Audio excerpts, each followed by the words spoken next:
Хей-ю, вот и вторая часть по Choice of Life Middle Ages 2. Наконец-то я дошел до этого, мои руки тоже до этого дошли, ну и голос, соответственно, тоже.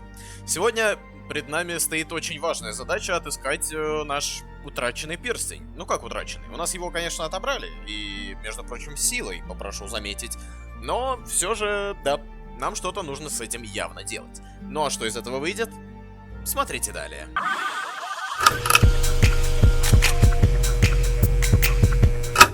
Хей-йоу, ребята, микрофон дорогой, и сегодня я продолжаю озвучивать для вас эту прекрасную сказку в Choice of Life Middle Ages. Уже вторая часть, да, по второй части, все верно. И что ж, перед нами еще и также два выхода. Господи, сколько двоек в самом начале ролика, не может этого быть.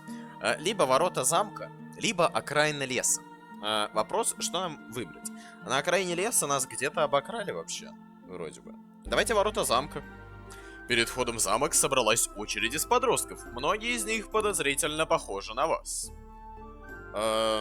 Узнать, что тут происходит в очередь, мне только спросить.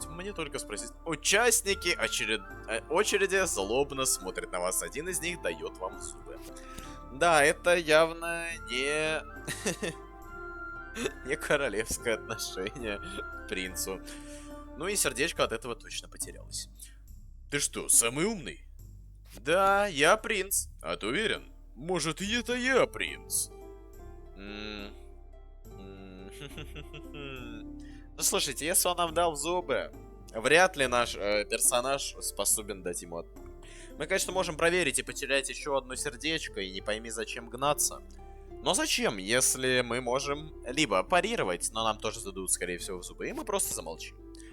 Вы уязвленно встали в очередь, как остальные. Да не надо было тогда в очередь стоять, но ё-моё. Вы стоите несколько часов под палящим солнцем. Вам страшно хочется пить. Если будем страдать, получим солнечный удар. Отойдем к ручью. Когда вы вернулись, на ваше место пришла дюжина новых ребят. Пришлось снова вставать в конец. Бедняга. Страдаем. Прошло несколько часов в очереди. От замка ковыляет побитый подросток. Во-первых, я надеялся, что он очередь займет как-то или еще что-то. Ну, логично, что за ним кто-то встанет. Ладно. Окей. Так, ковыляет побитый подросток. Что случилось? Стражник распознал, что я вру. А зачем ты врал? Все хотят быть пропавшим принцем. Да и ты тоже. Ха. Я настоящий. Подросток посмеялся над вами и потащился дальше. Очередь дошла до вас. Вы видите впереди главу стражи Торик. Подойти. Торик молча смотрит на вас своим одним глазом. Торик, это я, принц! Старый вояка тяжело вздохнул и грустно взглянул на очередь за вами. Еще один принц. Позволь мне увидеть Виктора. Нет, Виктору я, честно говоря, не доверяю. Я настоящий, но это уже каждый второй говорит. Я знаю тебя. Меня тут все знают. Позволите видеть Виктора, да он скажет: не, ни хрена. Я настоящий принц. Знаешь, сколько принцев я сегодня прогнал? Ну, позволь мне увидеть Виктора. Это невозможно. Я не пущу в замок, кого попало. Доказывать, но это бессмысленно, я думаю. Вы судорожно пытаетесь доказать, что вы действительно принц, пока вас не прерывает гонец с донесением. Виктор приказал прогонять всех, кто будет представляться принцем, если тот не покажет кольцо. Слушать. Ну, наконец-то. Разгоним этот балаган. У вас, молодой человек, есть кольцо?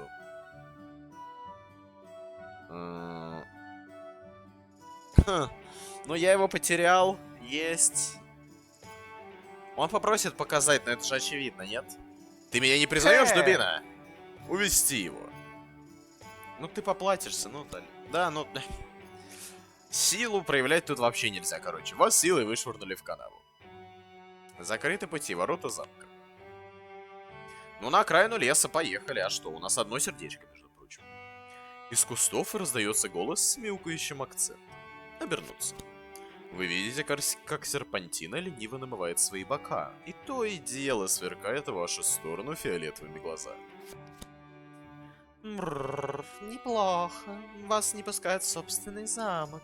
Какие планы, ваша светлость? Ха-ха. Эх, я не могу сопровождать вас дальше. Вам придется действовать самому. Но я могу дать подсказку. Какую? Что вас интересует, ваша светлость? Спрашивайте, а я подскажу. Как мне найти кольцо? Как мне выжить? Или нужно поймать убийц? Ну, в принципе... Ну, по сути, и как выжить нам очень нужно. Поймать убийц это потом можно сделать, чтобы их наказать. То есть, это мы исключаем.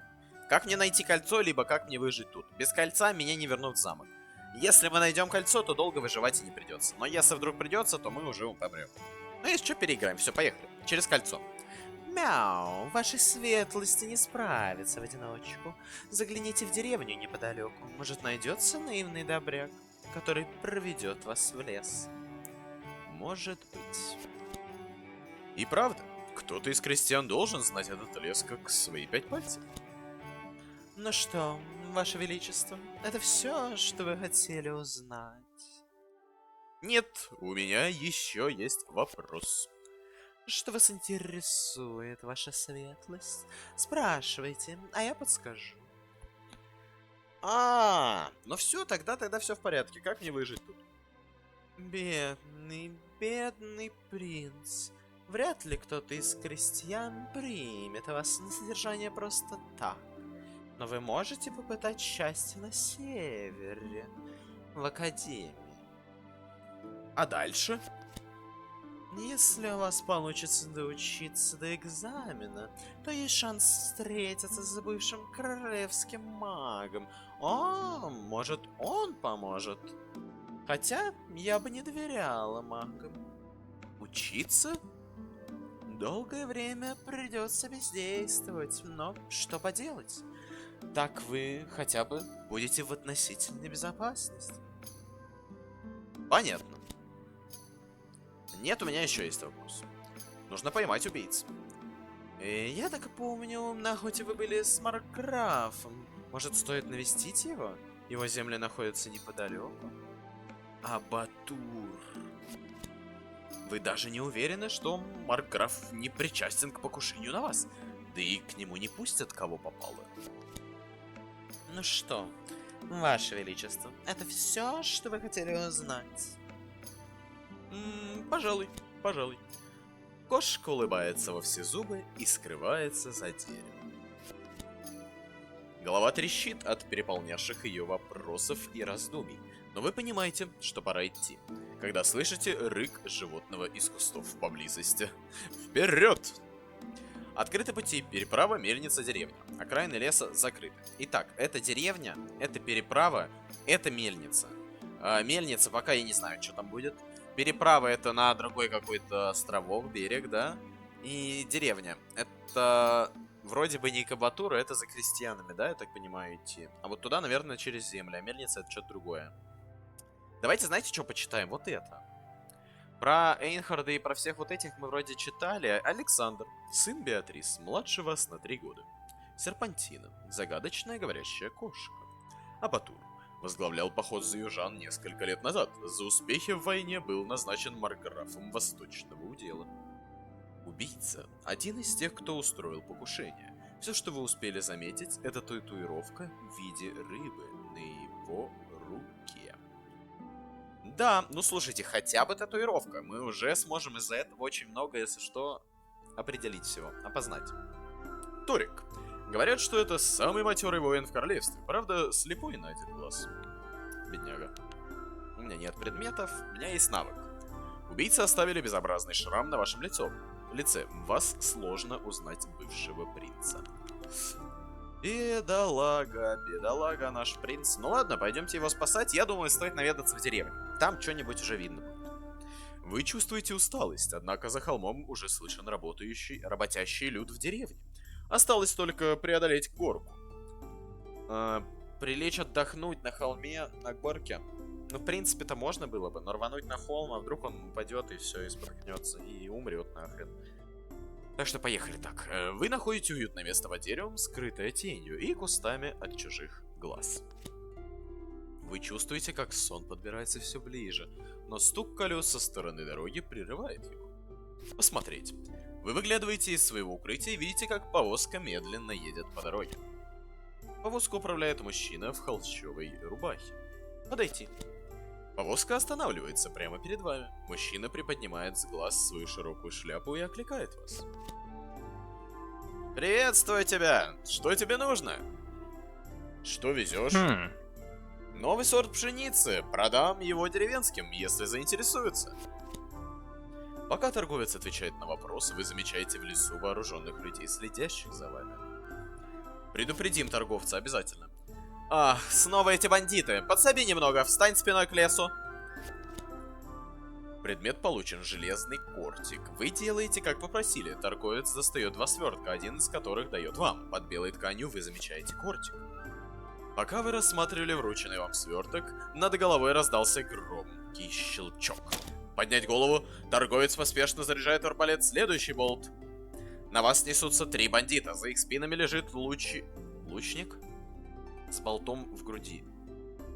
Ладно, окей. Сражаться.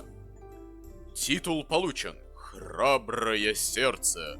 Вы встаете как можно более угрожающе. Осталось только подождать, когда бандиты добегут до вас.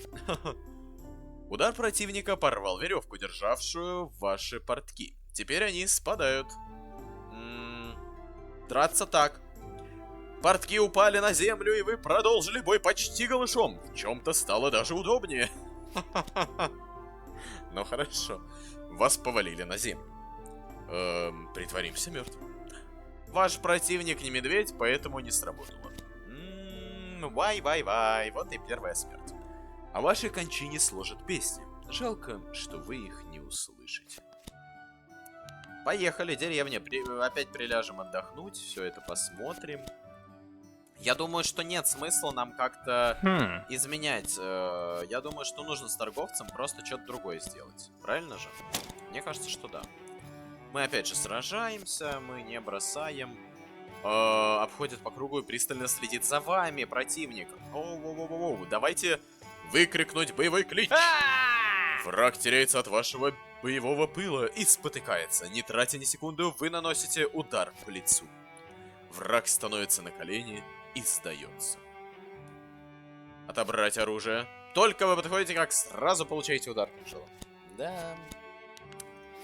Да, вот это, конечно, замечательно. Спасибо, игра, но, ё-моё, я не думал, что... Я надеялся, что что-то как-то это... Ну... Нормально будет. У нас, кстати, короткое, но опасное оружие с ближней дистанции. Ну да, это кортик, это... Достаточно маленький такой кинжалик.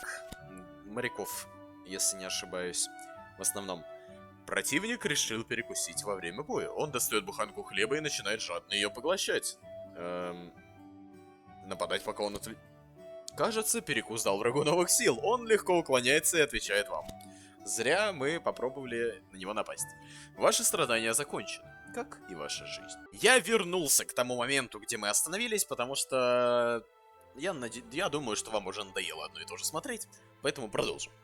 Враг отбежал от вас на почтительное расстояние. Покушать? Серьезно? Сил набраться? Давай. Вы разгрызли черствую корку хлеба, пока противник бежал к вам. Но зачем? Раны не затянулись. У врага развязался шнурок. С одной стороны он может упасть, с другой вас это отвлекает. Предупредить! Пока противник приводит свой совок в порядок, вам удается нанести сокрушительный удар. Серьезно? Ну ладно. Разобравшись с нападающим, вы видите остальных 2, которые уже бездыханные лежат в траве. Торговец быстро запрыгивает на повозку. К торговцу. Скорее садись, подвезу тебя до деревни. Здесь небезопасно. Сесть к торговцу. Вы быстро и легко доехали до деревни. Торговец высаживает вас на главной площади. Попрощаться. Спасибо, пропал бы я без тебя. Замолвлю за тебя кому надо. А теперь мне пора. Прощай. Это был Лоуренс. Я так понимаю, он у нас здесь появился, да? Лоуренс, торговец в западном графстве. Добрый и учтивый, да и в бою не промах. Ну да, мы неплохо с ним справились с 3 бандюгами. Давайте пройдемся по площади.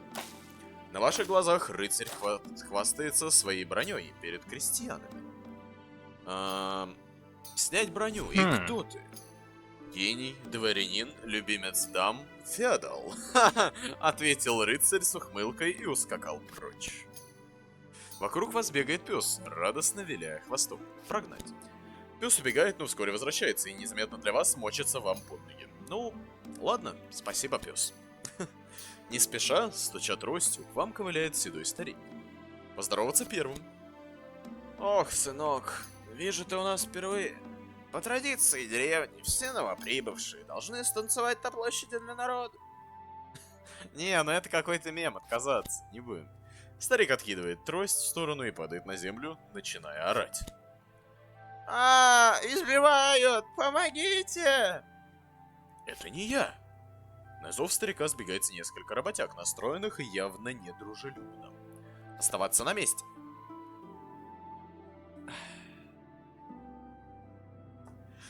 Несколько ударов по лицу вбивают в вас в вину. Вас прогоняют с площади, и вы двигаетесь к полям. Грустная история. Так умереть, это надо было постараться. Спасибо, Ира. Спасибо. Я знаю, что ты очень мне... Стоп, серьезно? Это настолько далеко... О, господи. То есть я сейчас могу и вообще это... Ну, обделаться, да? Вы же понимаете это. У нас же каждый раз тут разное. Ну, конечно. Окей. Противник копирует все ваши движения и стойки. Кажется, он копирует даже ваше выражение лица. Притворится, что протыкаете себя. Вы засовываете свой клинок под мышку, а вот враг, повторяя за вами, протыкает сам себя. Окей, ладно, я и с этим согласен полностью. В пылу боя у вас невыносимо зачесалась спина. Продолжать следить за врагом. Оказалось, что вас кусал крупный клещ, выпивший изрядное количество крови. Ну, конечно. Определенно, да. Определенно. Опасность подстерегает на каждом пути. На каждом шагу. Пора и привыкнуть. Ну да, все верно, все правильно. Едва увернувшись от мощного удара противника, вы почувствовали, что вам грозит смерть. Вас окутывает страх. Выругаться. Грязная ругань помогла расслабиться и продолжить бой. Удар противника порвал веревку, державшую ваши портки. Теперь они спадают. Спустить с портки врагу? Вы потянули штанам врага, но запутались в своей штане и плюхнулись на землю перед ним? Сколько можно? Опять что-то новенькое, конечно же, я не могу вам этого не показать. Честно, я бы уже сам давным-давно бы прошел просто и показал бы вам, что дальше, но я не могу никак это пройти. При этом без записи уже 2-3 попытки было, если что. Я не знаю. Ну, давайте попробуем. Противник сделал замах, и из его кармана посыпались монеты. Привлечь сорок. Вы издаете невнятное кукареканье, и, может быть, из-за этого на блеск монет слетелись сороки. Враг ненадолго отвлечен. Враг внезапно сближается с вами. Сделать вид, что сдаетесь. Враг верит вам и замедляется. Пошло-поехало. Воспользовавшись моментом, вы отскакиваете и занимаете боевую стойку. Отлично. Разобравшись с нападающим, вы видите остальных двух, которые уже бездыханные лежат в траве. Торговец быстро запрыгивает на повозку. К торговцу. Ну и дальше, конечно же, мы с ним прощаемся, проходимся по площади и видим, что несколько крестьян неугомонно танцуют на улице. Давайте... Через несколько минут вы понимаете, что даже если не хотите, все равно танцуете и не можете остановиться. Через пару часов непрерывных танцев вы валитесь на землю от бессилия. Конечно. Конечно. Спасибо. У меня на этом все. Ладно, все, пока, прощай. Я всегда знал, что ты долбоёб. Ну как вы думаете, конечно же в этот раз я справился. Ура. Намного быстрее, чем в прошлые разы, я уже чему-то доучусь. Вы встали на ржавый гвоздь, оставивший в вашей ноге кровоточащую рану. Нет, я не хочу. И что, мы будем писать на рану или приложим подорожник? Я не знаю, пописать на рану, мне кажется, это хрень какая-то. Ну давайте. Каким-то чудом это сработало, кровь перестала течь. Ура, спасибо. А можно... мы можем сохраниться, правда? Что ж, дорогие друзья, блин, давайте вот на этом уже закончим. Я, честно говоря, уже устал, мальца, от этих вечных прохождений одного и того же. Поэтому, дорогие друзья, огромное вам спасибо за просмотр. Обязательно подписывайтесь на канал, не забывайте ставить свои большие пальцы вверх. Ну и также бить колокол, дабы не пропустить новые ролики. Ну а у микрофона, как всегда, был Дорогой. Всем удачи и всем пока-пока. До встречи в скорейших роликах. Они как раз очень близко выйдут к этому дню, когда выйдет это видео. Да, все, всем спасибо. Пока-пока.